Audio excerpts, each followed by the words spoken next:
Hello again, Bill Pfeiffer speaking. So very good to be with you, and I really mean that.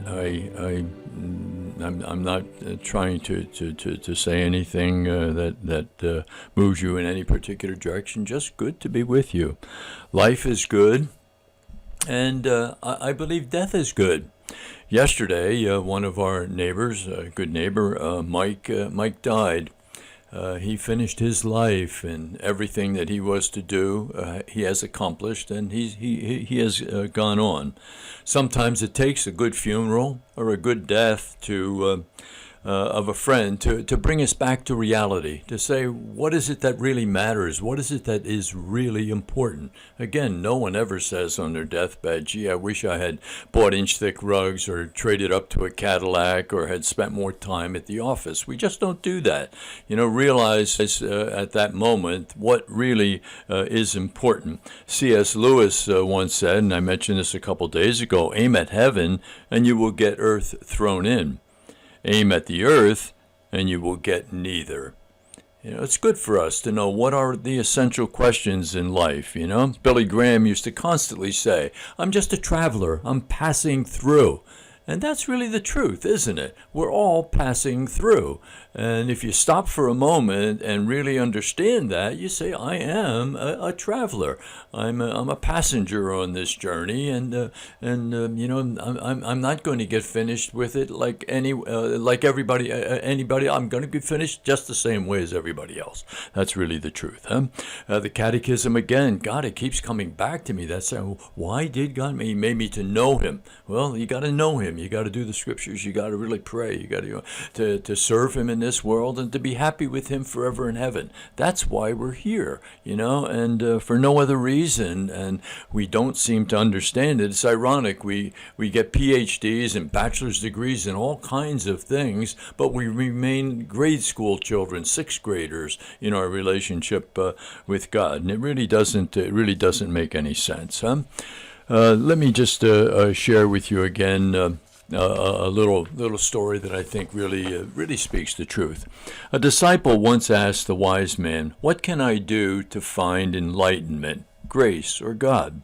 The wise man responded, "You can do no more to find enlightenment or grace than you can to make the sun rise tomorrow."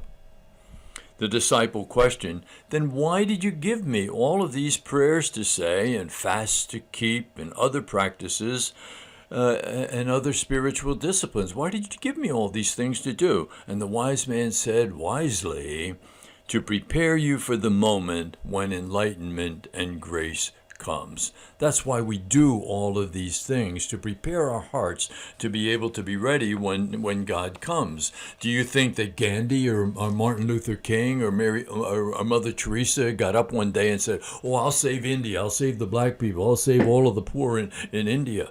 Now, they were prepared. They were ready to do the job that they were supposed to do. They were prepared spiritually and intellectually and psychologically. There's no accidents. Grace only comes to those who are faithful and able to handle that grace and to be able to move on. So we have to be faithful to the things that we need to do on a daily basis in order to prepare our hearts for whatever's coming tomorrow. We've been dealing with the 9-day Novena by Father Ruotolo, that's given to him by Jesus, and it just speaks the truth in so many deep ways. And just coincidentally, the day 5 speaks very nicely to the things that we've just shared. Listen, please, it's just a beautiful, good thing. Jesus says, "And when I must lead you on a path different from the one you see, I will prepare you. I will carry you in my arms. I will let you find yourself like children who have fallen asleep in their mother's arms on the other bank of the river. What troubles you and hurts you immensely are your reason, your thoughts, and worries." All of that intellectual stuff keeps coming back and back, and your desire at all costs to deal with what afflicts you.